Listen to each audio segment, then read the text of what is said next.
우리 신분이 성삼위 하나님께서 함께 하시는 신분인 것을 꼭 기억을 하시길 바랍니다. 하나님은 138의 그리스도와 하나님 나라 또 성령 충만의 언약을 붙잡은 하나님의 자녀에게 우리 인생 여정을 보여주셨습니다. 그게 바로 393 여정과 7대 여정입니다. 내가 가야 할 길을 알고 가면은 즐겁고 누릴 수가 있고, 모르고 가면은 맞는데도 무언가 불안하고 답답합니다.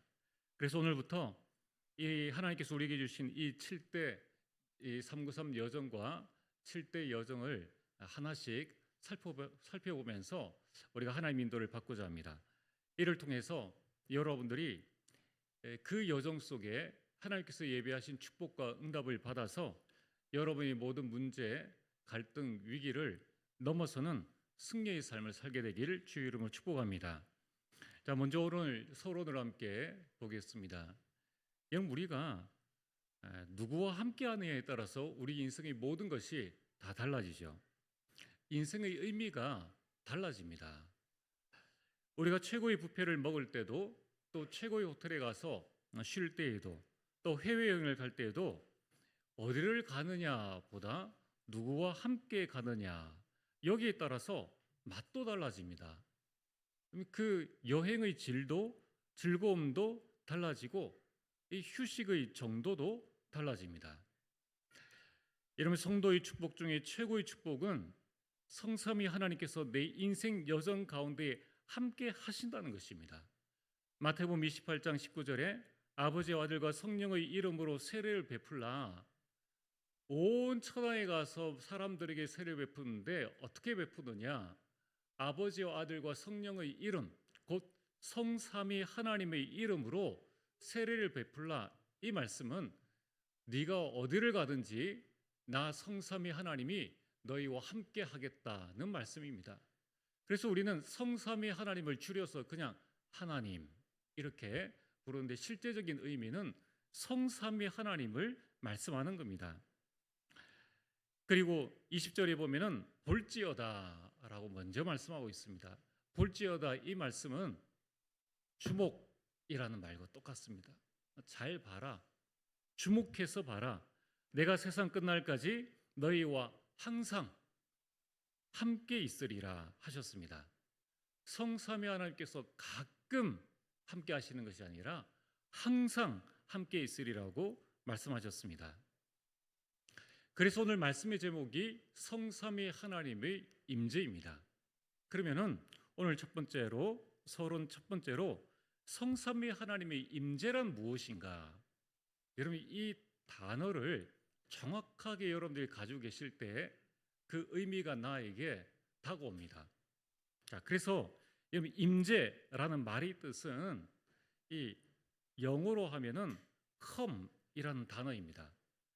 임할 임자에 있을 제자.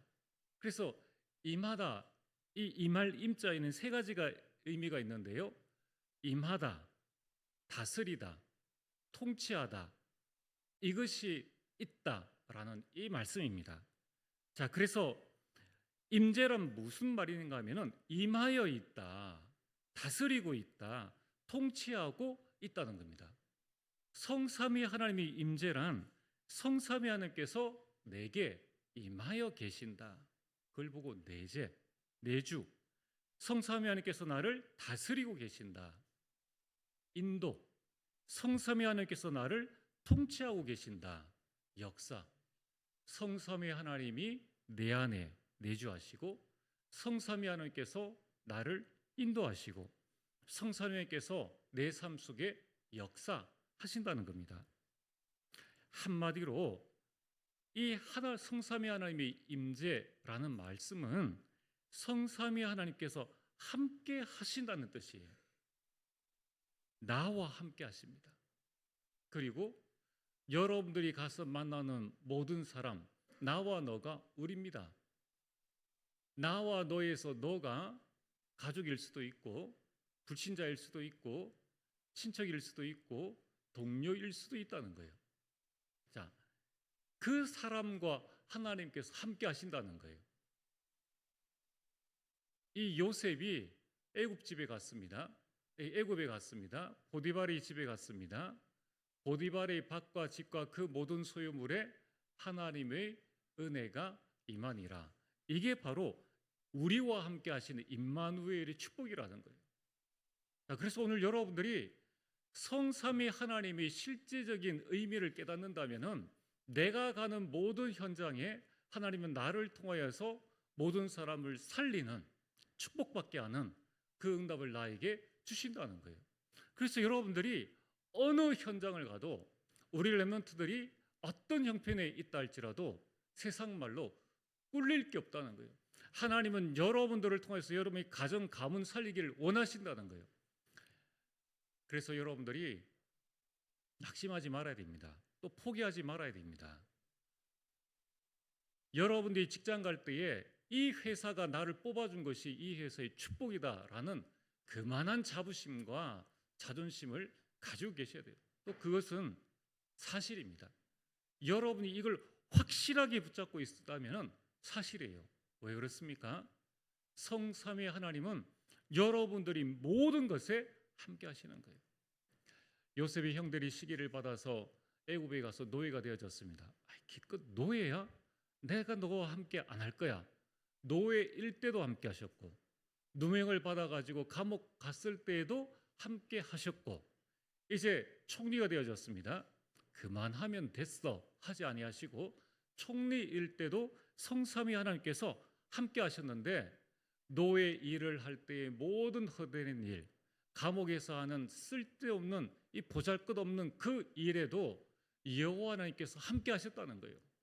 그렇다면은 오늘 여러분들이 하는 모든 일, 내가 공부하는 것, 내가 직장 생활하는 것, 내가 가정에서 가사 일을 하는 이 모든 것, 오늘 여러분들이 교회 안에서 내가 주의를 위해서 헌신하는 이 모든 것에 하나님이 함께 하신다는 거예요. 세상 사람들과 교회 사람들은 몰라줄 수 있습니다. 그러나 하나님이 알고 계신다는 거예요. 이걸 보고 원네스라고 합니다. 그러면은 뭐가 문제될 것 있냐는 거예요. 전능하신 하나님이 나와 함께 하셔서 나의 모든 것에 함께 하시고 나와 함께하는 너에게 함께 하신다면은 하나님은 나를 통해서 우리 가정을 살릴 것이다. 시간 문제고 여러분들이 이 사실을 분명히 붙잡고 있으면 된다는 거예요. 더욱더 감사한 것은 마태복음 28장 17절입니다. 오히려 의심하는 자도 있더라. 의심하는 자에게 주신 말씀이 뭐냐면은, 야, 네가 의심해도 내가 세상 끝날까지 너와 함께 할 거야. 이 말씀을 주셨다는 거예요. 오늘 여러분들이 내가 어떤 상황 가운데 있든지 아무 상관없습니다. 하나님은 여러분들과 영원히 함께 하신다는 거예요. 자, 그럼 오늘 본론입니다. 그래서 성삼위 하나님을 아는 것만큼 우리 신앙의 깊이가 달라집니다. 하나님을 아는 것만큼 하나님의 임재를 누릴 수가 있는 거예요. 그렇다면 오늘 본론 첫 번째로 나와 함께, 우리와 함께 모든 것에 함께 하시겠다는 이 하나님은 어떤 하나님이신가? 이 하나님은 찌질하신 하나님이신가? 그게 아니라는 거예요. 우리 하나님은 스스로 계시고 그림자가 없으신 분이시다. 자, 여러분들 우리 렘넌트들에게 좀 부탁을 드립니다. 오늘 메시지는 우리 렘넌트들이 성경 구절을 다 찾아가지고 암송해도 좋아요. 여러분 몇 번이나 읽어봐도 좋습니다. 그러나 그렇게 못해도 상관없습니다. 여러분들이 하나만 기억하시면 돼요. 성삼위 하나님의 임재, 임재라는 말은 임하여 있다, 다스리고 있다, 통치하고 있다. 누구를 말합니까? 여러분들을. 여러분이 가는 모든 현장, 내가 하는 모든 일에 하나님의 통치, 하나님의 다스림, 하나님의 함께가 있다. 이 사실만 알면 되는 겁니다. 출애굽기 3장 14절에 하나님께서 모세를 이스라엘 백성들에게 보냈습니다. 모세가 가기를 두려워했습니다. 아니 우리 같으면 금방 갈 건데요.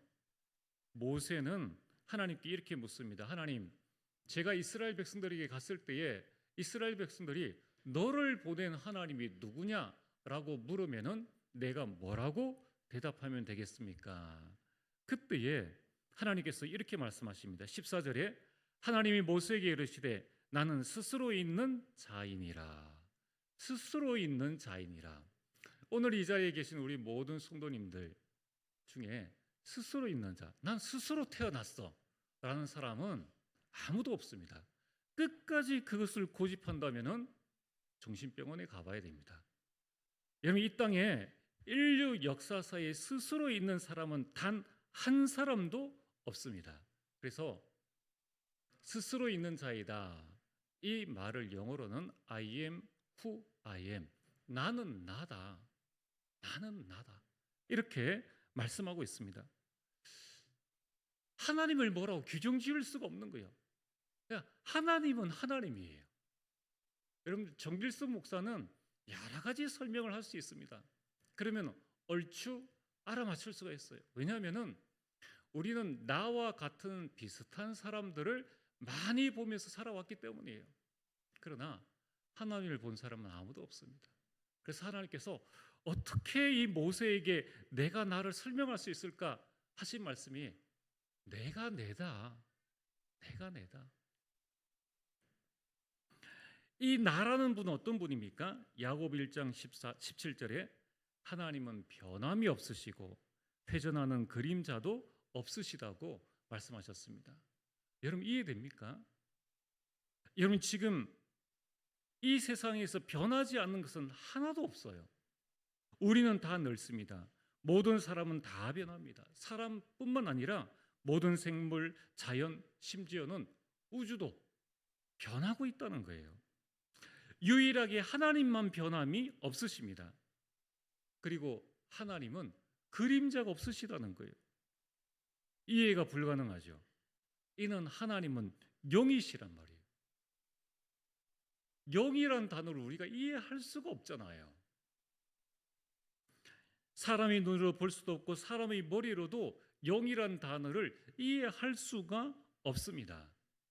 여러분, 그래서 제한된 인간의 이성적 과학으로 제한이 없으신 하나님을 이해하는 것은 절대 불가능하다는 거예요. 내 머리의 지식, 사람의 머리에 가지고 있는 그 이성적 과학으로는 무제한의 그 하나님을 이해할 수가 없다는 거예요. 예를 든다면 지금 비가 막 내리지 않습니까? 그러면 땅에 사는 생물 중에 개미라는 존재가 있습니다. 개미는 어떻게 되어질까요? 다 죽습니까? 개미는 이 땅 속에 굴을 파고 사는데 지금 이 집중호우로 사람도 죽을 판인데 그 개미는 어떻게 할까요? 보니까 개미가 비가 막 오기 시작하면은 애벌레를 끊습니다. 그리고 그 애벌레 위에 한층 한층 자기 이게 서로 발을 엮어 가지고 그 위에 뗏목 같은 것을 만들어요. 그 애벌레가 이 물에서 뜨게 하는 그 역할을 한답니다. 그래 가지고 물이 흐르면 흐르는 대로 그냥 둥둥둥둥 떠다니는 거예요. 대단하죠. 그 생존을 위해서 우리가 생각지 못한 그 일을 하는데, 자 보세요. 아무리 그 개미의 지능이 뛰어난다고 해도 사람을 이해할 수 있겠습니까? 여러분, 우리가 개미 집 앞에 쌀 한 줌을 딱 쥐고 개미 집 앞에 놔두면은 개미는 뭐라고 하겠습니까? 천지개벽이 일어났다라고 할 겁니다. 우리에게는 아무것도 아니죠. 모르고 우리가 지나가다가 개미 집을 밟았습니다. 그 개미가 그 자기가 가지고 있는 생각으로는 무슨 생각을 하겠습니까? 온 세상이 흑암에 덮였다 이야기를 한다는 거예요. 이분 개미가 땅에서 얼마를 볼 수 있겠습니까? 몇 미터를 볼 수 있겠냐는 거예요. 그 개미 눈으로, 개미의 머리로는 도저히 그 개미가 가지고 있는 과학으로는 인간, 사람을 이해할 수가 없는 거예요. 그것과 똑같습니다. 여러분, 하나님은 영이십니다. 그래서 하나님은 우리의 이성적 과학으로 이해하는 이해의 대상이 아니에요. 하나님은 믿음의 대상입니다. 그래서 하나님을 이해해야지 믿음이 생기느냐, 믿을 때에 이해가 되어지느냐? 믿을 때에 이해가 되어집니다. 아, 하나님은 하나님이시야 라고 믿을 때에 이해가 되어진다는 거예요. 그래서 하나님이 하나님인 것을 믿을 수 있다는 것은 하나님의 은혜죠.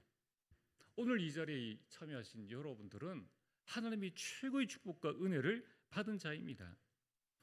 자, 그래서 오늘 두 번째로 하나님은 어떤 분이십니까?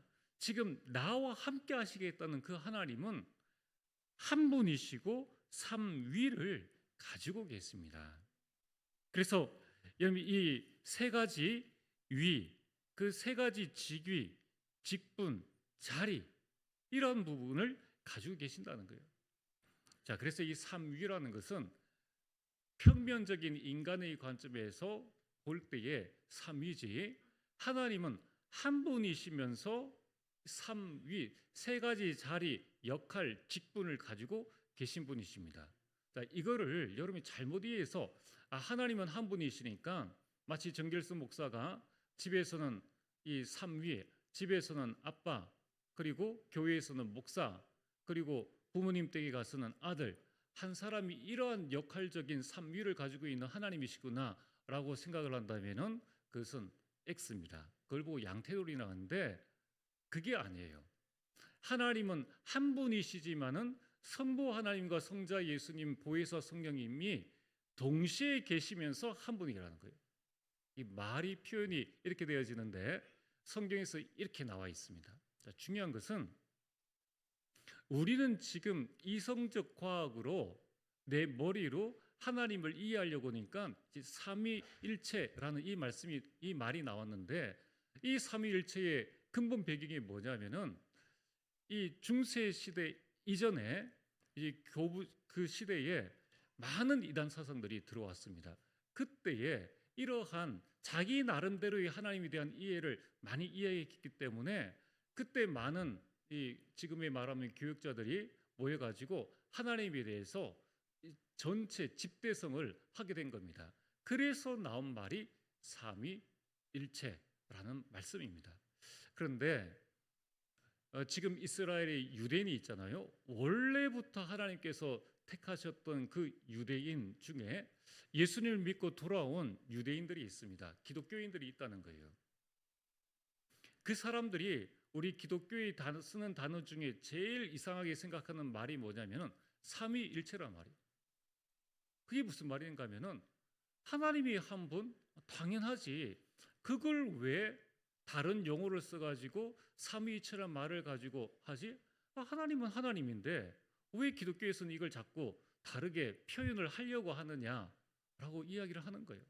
그냥 정길수 목사는 정길수 목사로 받아들이면 되는데 그냥 그걸 다르게 자꾸 인간적인 과학 이 머리를 가지고 세분화시켜 나가니까 더 헷갈린다는 거예요. 그래서 정통 유대인들은 하나님을 하나님으로 받아들이는 거예요.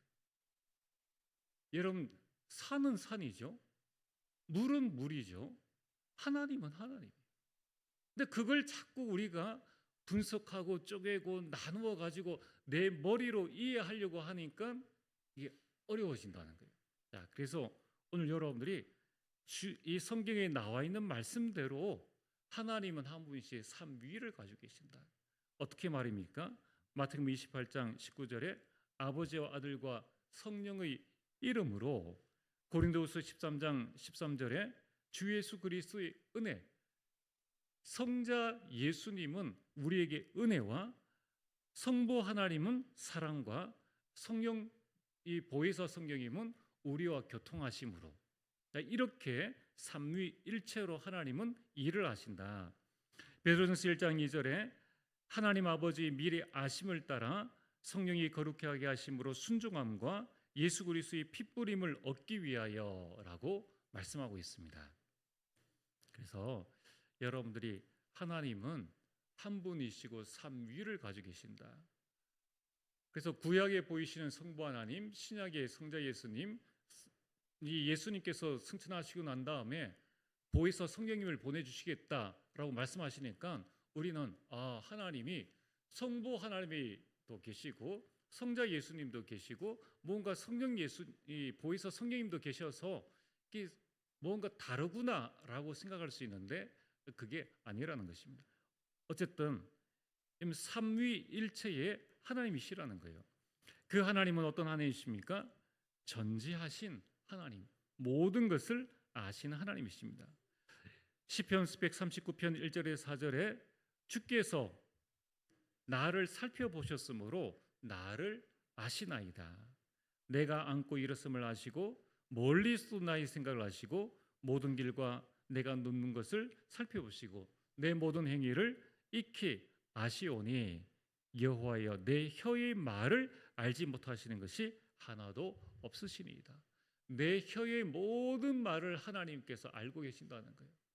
그렇다면은 여러분 우리가 하나님 앞에 24 기도하는 것만큼 축복입니다. 이미 830 기도 망대의 축복을 누리는 것만큼 큰 축복이라. 하나님이 전지전능하신 성삼위 하나님이 내 입술의 모든 말을 고백을 알고 계신다는 거예요. 하나님은 전능하신 하나님이십니다. 창세기 1장에 천지를 창조하셨습니다. 이사야 45장 6절과 7절에 하나님께서는 빛과 어둠과 모든 것들을 창조하셨다라고 말씀하고 있습니다. 예레미야 33장 2절에는 일을 행하시고 그것을 만드시고 성취하시는 분이 하나님이시다. 여러분 우주와 세상에 일어나는 모든 일들을 행하시는 분이 하나님이시라고 말씀하고 있습니다. 그 하나님은 무소부재하십니다. 무소부재란 말씀은 안 계신 곳이 없다. 안 계신 곳이 없다. 어느 날 한 아이가 교회를 가고 있었는데 그 동네에 잘 알고 있는 어떤 아저씨가 술이 취해가지고 불신자가 야 너 어디 가냐? 아이가 이제 9시까지 교회를 가니까 물어본 겁니다. 교회 가는데요? 그러니까 그 아저씨가 아이를 굴려주려고 야 너 진짜 하나님 믿는 거 믿어? 네, 믿어요. 그러면은 하나님이 어디 있는지 한번 알려줘봐. 그럼 내가 너한테 사탕 2개 줄게, 1개 줄게 라고 이야기를 했습니다. 그때 이 아이가 잠시 머뭇거리더니만 이렇게 이야기를 했습니다. 아저씨가 하나님 안 계신 곳을 알려주시면 제가 사탕 2개 드릴게요. 그러면 하나님 안 계신 곳은 없었어요. 시편 139편 7절에서 10절에 내가 주의 영을 떠나 어디로 가며 주의 앞에서 어디로 피하리이까? 하늘로 피하겠습니까? 스올 무덤으로 가겠습니까? 바다 끝에 피하리이까? 모든 곳에 하나님이 함께 하신다는 겁니다. 예레미야 23장 24절에 여호와의 말씀이니라 사람이 내게 보이지 아니하려고 누가 자신을 은밀한 곳에 숨길 수 있겠느냐? 나 여호와가 말하노라 나는 천지에 충만하지 아니하냐. 하나님은 천지에 충만하시다는 거예요. 그 말은 뭐냐면은 여러분들이 어떤 어려움을 당하든지 여러분들이 어느 곳에 있든지 하나님은 여러분을 보호하시고 여러분과 함께 하신다는 겁니다. 그 하나님은 절대 주권자이십니다. 이 말씀은 하나님이 만물의 주인이시요 모든 것을 다스리신다는 거예요. 내 생명이 하나님의 것입니다. 여러분 우리 가지고 있는 모든 것이 하나님의 것입니다. 그 하나님이 내 아버지란 말입니다. 오늘 본론 두 번째로 성삼위 하나님은 어떻게 함께 하십니까? 하나님은 말씀으로 함께 하십니다. 여러분 지금 이 말씀 듣는 이 시간이 성삼위 하나님이 우리와 함께 하시는 시간이에요. 이제 여러분들이 포럼을 합니다. 포럼하는 그 시간에 말씀을 나눌 때에 하나님이 여러분들과 함께 하시는 거예요. 요한복음 1장 1절에 이 말씀이 하나님과 함께 계셨으니 이 말씀은 곧 하나님이시니라. 그래서 하나님은 말씀으로 우리 삶을 인도하십니다. 하나님이 인도라는 것은 말씀의 인도를 말씀하고 있습니다. 시편 119편 105절의 주의 말씀은 내 발의 등이요 내 길에 빛이니이다. 창세기 18장 17절에 내가 하려는 것을 아브라함에게 숨기겠느냐? 여러분 내일 일이 답답하십니까? 미래 일이 염려가 되십니까? 자녀들 문제 때문에 고민하십니까? 여러분 하나님 앞에 나와서 여러분 나와 함께 하시는 하나님께 여러분 말씀 붙잡고 기도하시길 바랍니다. 내가 하려는 일을 여러분들에게 숨기시겠습니까? 하나님은 낱낱이 여러분들의 모든 삶을 인도하십니다. 여러분 이 하나님의 말씀, 이 말씀은 곧 하나님의 능력인 거예요. 창세기 1장 1절에 13절에 하나님께서 천지를 창조하실 때 무엇으로 창조하셨습니까? 말씀입니다. 그래서 창세기 1장 3절, 6절, 9절, 14절, 20절, 24절 천지 창조 6일인데 그 창조 이전에 중요한 것이 하나님이 이르시되 라는 말씀이 나옵니다. 여기 하나님의 말씀은 히브리서 4장 12절 말씀의 능력으로 나를 치유하십니다. 디모데후서 3장 14절에 17절 하나님의 말씀은 나를 온전케 하신다는 거예요. 그래서 여러분 하나님을 아는 것이 힘입니다. 하나님을 가까이 하는 것이 우리에게 복입니다. 하나님을 가까이 하는 게 뭡니까? 그게 바로 말씀을 붙잡는 것입니다. 오늘 여러분들이 내 이성적 사고로 하나님을 제한하지 말게 되기를 주의 이름으로 축복합니다. 그래서 하나님의 능력은 우리가 생각하는 그 이상의 큰 능력과 큰 계획을 가지고 우리를 이끄십니다. 그래서 오늘 본론 세 번째입니다. 성삼위 하나님의 말씀이 나에게 각인되어질 때 그때 치유와 서밋의 응답을 받게 됩니다.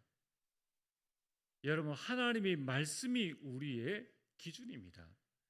이사야 40장 8절에 하나님의 말씀은 영원한 말씀입니다. 마태복음 5장 17절에 18절에 이 하나님의 말씀은 1.1획도 없어지지 아니하고 성취되는 말씀입니다. 그래서 여러분들이 말씀을 붙잡아야 합니다. 이 말씀은 과거와 현재와 미래의 일에 대한 말씀입니다. 계시록 1장 1절에 속히 일어날 일들, 마태복음 24장 1절에 14절에는 말세에 일어날 일들에 대해서 자세하게 말씀하고 있습니다. 또 이 하나님의 말씀은 우리 삶의 기준입니다. 로마서 15장 4절에 교훈을 위하여서 하나님의 말씀이 기록되어졌습니다. 고린도서 10장 11절에 우리에게 말세를 만난 우리에게 깨우치기 위해서 말씀을 기록하셨습니다. 베드로후서 2장 6절에 이 하나님의 말씀은 거울이 되어지는 말씀입니다. 그래서 여러분들이 이 말씀은 무엇의 기준이냐? 나를 보는 거울이요, 나의 본보기가 되어지고 나에게 교훈을 주는 말씀입니다. 이 말씀을 내게 적용시키셔야 돼요. 그러면은 성삼위 하나님의 어마어마한 역사가 일어납니다. 여러분 이 하나님의 말씀이 나의 기준이 되어질 때에 어떤 일들이 일어납니까? 전도서 12장 11절에 잘 박힌 목과 같이 하나님의 말씀이 나에게 각인되어질 때 먼저 각인된 것과 잘못된 각인이 완전히 바뀌게 됩니다. 사도행전 9장 1절에서 15절에 예수 믿는 자를 핍박하고 잡으러 갔던 그 사울이 다메섹 도상에서 예수님을 만나고 그 음성을 듣게 되었습니다. 그 핍박자 바울이 그때에 전도자 바울, 그리스도를 증거하는 바울로 바뀌게 되었습니다. 나를 바꾸는 치유의 능력이 하나님의 말씀입니다. 그래서 오늘 여러분들이 이 하나님의 말씀을 잘 박힌 목과 같이 당장에 한 번에 깊게 들어가지 않는다 할지라도 매주 여러분이 이 하나님의 말씀을 조금씩 붙잡을 때에 우리 삶 속에 각인이 일어나는 겁니다. 또한 이사야 22장 23절에 그 말씀이 나에게 각인되어질 때에 하나님의 모든 영광이 거기에 걸리게 된다는 거예요. 그 못에 걸리게 된다는 겁니다. 그 말은 뭡니까? 이 하나님의 말씀이 나에게 각인, 잘 박힌 못과 같이 각인되어지면은 하나님의 모든 영광이 나에게 임한다는 거예요. 하나님의 모든 축복과 하나님의 모든 응답, 모든 영광이 어디에 걸리느냐? 하나님의 말씀이 각인된 자에게, 그 사람이 능력과 실력과 배경이 어떠한지는 아무 상관없어요. 하나님의 말씀 붙드는 자에게 하나님은 영광으로 역사하시게 되어 있습니다. 그게 7명의 렘넌트입니다. 그래서 오늘 결론입니다. 이제 우리가 해야 할 것은, 하나님은 처음부터 우리와 함께 하셨습니다. 그래서 성삼위 하나님의 임재, 하나님이 지금 내게 임하여 계시구나. 지금 하나님이 나를 다스리고 계시구나. 지금 하나님이 나를 통치하시고 내 삶 속에 역사하고 계시구나. 여기에 집중하라는 거예요. 지금 우리 트리니티 교회는 집중 시대를 열어가고 있습니다. 무엇에 집중해야 되는가? 성삼위 하나님께서 지금 나와 함께, 우리와 함께 모든 것에 함께 하시는 것에 집중하시게 되길 바랍니다. 여러분, 우리 삶은 이 집중 전쟁이요, 각인 전쟁입니다. 지금 스치고 지나가는 모든 것이 나에게 각인되어집니다. 여러분, 지나가면서 듣는 노래, 광고, 현수막, 전단지, 방송, 또 우리 휴대폰으로 보는 이 쇼츠나 이런, 심지어는 가짜 뉴스까지 나도 모르게 우리에게 조금씩 각인되어지는 거예요. 그래서 내 마음과 내 생각과 내 영혼에 무언가가 지금 계속 각인되어지고 있고, 또 다른 존재가 이것을 일부러 각인시키고 있다는 겁니다. 자, 그래서 오늘 우리에게 필요한 게 뭡니까? 말씀을 각인하는 시간이 있어야 합니다. 그리고 여러분들이 이 말씀을 딱 정리를 하고, 오후에는 이 말씀을 포럼하고, 또 말씀을 암송을 해야 돼요. 여러분, 세계를 정복한 유대인들의 성공 비밀이 뭡니까? 그들은 하나님의 말씀을 암송하고 있습니다. 자신의 자녀들에게 이 말씀을 암송시키고 있다는 거예요. 그래서 여러분들이 할 수만 있다면은 모든 우리 교회 학교는 말씀 암송을 해라. 여러분, 태영아, 유치, 초, 중, 고, 대학까지 여러분들 이 하나님의 말씀이 나를 변화시킬 수 있도록 말씀을 암송해야 됩니다. 자, 여러분들에게 한번 질문을 해봅니다. 이 하나님의 말씀이 내 인생을 변화시켰다라고 여러분이 간증할 수 있는 하나님의 말씀이 있습니까? 저에게는 세 구절의 말씀이 있습니다. 저는 누가 뭐래도 가장 어려운 시간에 이 하나님의 말씀이 내 인생을 변화시켰어요. 그 순간마다 물론 주변에 많은 사람들이 위로해주고 기도해주고 그랬는데, 이 한 말씀이 그 중요한 시간마다 제 인생을 변화시켰습니다. 자, 이처럼 여러분들이 정말 이 하나님의 말씀을 나에게 각인하는 그 말씀의 시간이 중요합니다. 그래서 여러분들이 그렇지 않습니까? 하나님께서 직접 바울에게 주신 말씀은 세 말씀밖에 없어요. 세 구절의 말씀밖에 없습니다. 그 세 구절의 하나님의 말씀이 바울의 전 인생을 바꾼 것입니다. 그렇다면은 오늘 여러분들이 내 인생에 한 말씀이라도 붙잡으면 그 말씀이, 이게 내가 붙잡는 말씀이 아니라 하나님께서 주신 말씀이죠. 내가 기도하고 있는 하나님이 그 말씀을 주셨어요. 그 말씀이 계속 묵상되어지는데 정말 여러분이 느낄 겁니다. 말씀이 나를 이끌어가요. 말씀이 나를 이끌어갑니다. 자, 그래서 여러분들이, 우리 모든 교사들은 될 수 있으면은 이 일주일에 하나씩 또 선고 암송 대회를 여러분 계속해서 하는 것이 아주 중요합니다. 두 번째는 말씀 묵상 시간이 있어야 합니다. 기도 제목을 딱 붙잡아야 합니다. 세 번째는 말씀을 실천하는 시간, 이 실천 사항을 붙잡고 여러분들이 성삼위 하나님께서 나와 임재하시는 이 축복들을 일평생 누려가게 되기를 주의 이름으로 축복합니다. 전능하신 아버지 하나님, 참으로 감사를 드립니다. 성삼위 하나님의 임재 속에 있는 우리임을 알게 하시고, 이번 한 주간 나의 모든 가는 길에 성삼위 하나님이 함께 하시는 이 축복을 누리게 하여 주옵소서. 예수님 이름으로 기도리옵나이다. 아멘.